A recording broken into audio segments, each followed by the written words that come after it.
আইয়ুব আলাইহিস সালাতু ওয়াস সালাম যখন দীর্ঘ লম্বা সময় অসুস্থ ছিলেন, যখন তার প্রত্যেকটা দেহের অঙ্গ প্রত্যঙ্গে পচন তৈরি হয়েছে, সে একটা কোনো অবজেকশন পেশ করে নাই, অভিযোগ নাই।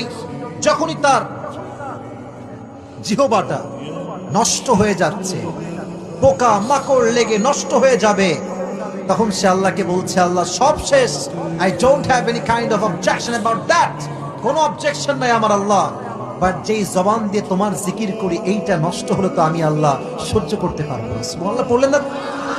তিনি বলেন, আল্লাহ আমি তো ক্ষতিগ্রস্তের মাঝে ঢুকে গিয়েছি, শামিল হয়ে গিয়েছি, আর তুমি না রহমান, তুমি না রহিম। তার মানে হচ্ছে রহমান তো কখনো তার বান্দার কষ্ট সহ্য করতে পারবে।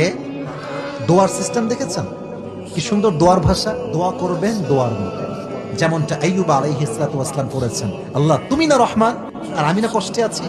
যখন এই দোয়াটা করেছে, আল্লাহর দোয়াটা এত ভালো লাগছে, আল্লাহ সঙ্গে সঙ্গে আইয়ুবকে পরিপূর্ণ শেফায়ে আজলা কামেলা দান করে দিয়েছেন। এই জন্য অসুখে বিসুখে ধৈর্যহীন হবেন না।